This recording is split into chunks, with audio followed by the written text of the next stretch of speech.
Berkata Imam Al-Bukhari rahimahullah, haddatsana Muhammad bin Bashar qal haddatsana Muhammad bin Ja'far qal haddatsana Syu'bah sami'tu Aba Ishaq sami'tu Abdah bin Hazn yaqul tafakhara ahlul ibili wa ashabus syah faqala an-nabiy sallallahu alaihi wasallam bu'itha Musa wa wara'i ghanam wa bu'itha Daud wa wara'i ghanam wa bu'ithu ana wa ana ar'a ghanaman li ahli bil ajyad.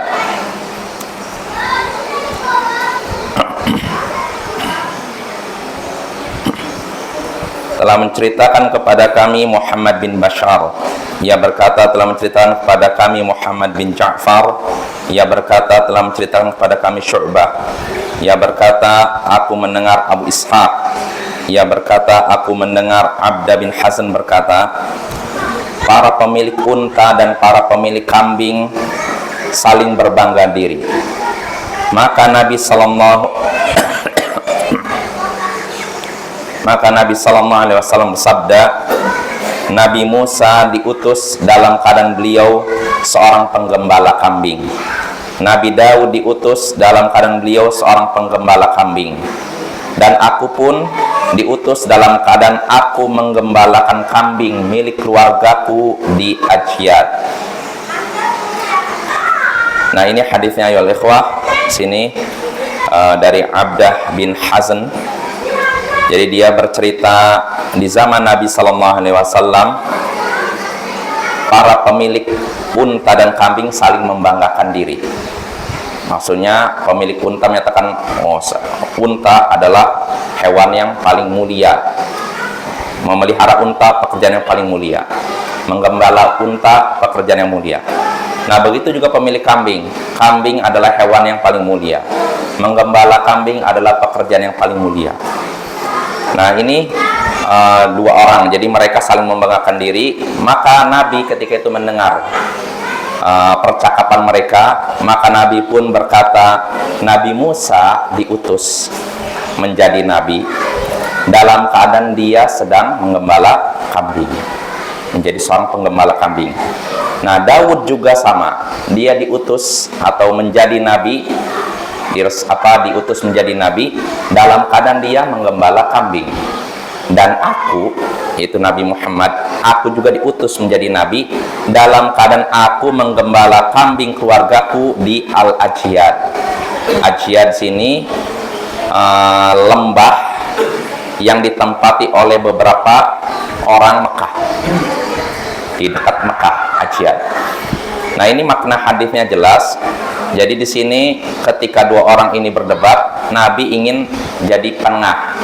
Beliau menyatakan Nabi Musa ketika diangkat menjadi Nabi dan Rasul, beliau seorang penggembala kambing. Begitu juga Nabi Daud, begitu juga aku. Aku pun menggembala kambing milik keluargaku di daerah Ajyad. Nah, ini insya Allah maknanya jelas. Nah, dari hadis ini kita bisa mengambil beberapa pelajaran, diantaranya tawadhu'nya atau keutamaan profesi menggembala. Keutamaan profesi menggembala. Karena di sini Nabi Muhammad menyebutkan beberapa nabi ketika diangkat menjadi nabi dan rasul, mereka adalah seorang penggembala. Mereka adalah para penggembala. Maka menjadi penggembala hewan ini bukan profesi yang hina, bukan profesi yang rendah, karena ini adalah profesi para nabi sebelum mereka diangkat menjadi nabi dan rasul. Ya, maka jangan ada perasaan rendah ketika menggembala kambing, menggembala sapi dan semacam itu, profesi yang mulia. Ya. Nah, ini faedah pertama. Faedah kedua, tawadhu'nya Nabi Muhammad sallallahu alaihi wasallam. Rendah hatinya Nabi Muhammad sallallahu alaihi wasallam. Sebab beliau juga menyebutkan bahwa beliau dulu jadi penggembala kambing.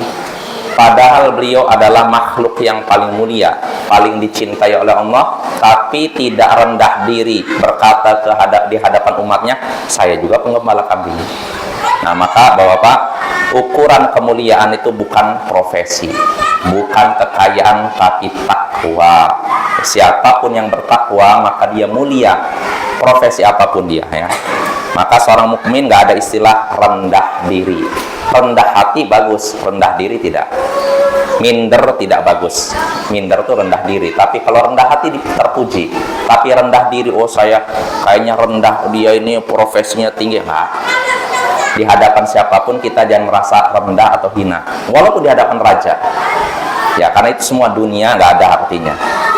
Lalu faedah berikutnya yang bisa kita petik dari hadis ini, yakni hikmah profesi menggembala dalam membentuk kepemimpinan. Para ulama menyebutkan kenapa hikmahnya para nabi rata-rata menggembala kambing, karena dengan menggembala kambing melatih kesabaran, melatih kelembutan, melatih ketegasan, melatih kemampuan memimpin. Itulah hikmahnya kenapa para nabi sebelum menjadi nabi dan rasul mereka menggembala kambing. Dan dengan menggembala kambing juga kita sudah bahas pada pertemuan sebelumnya, melembutkan hati. Makanya faidah berikutnya terkait dengan judul atau dengan hadis ini, keutamaan menggembala kambing secara khusus. Karena menggembala kambing adalah profesi para nabi, melembutkan hati. Dan ini sudah kita bahas pada hadis-hadis sebelumnya. Wa sallallahu ala nabiyyina Muhammadin wa ala alihi wa sahbihi ajma'in. Wa akhiru da'wana alhamdulillahi rabbil alamin. Assalamualaikum warahmatullahi wabarakatuh.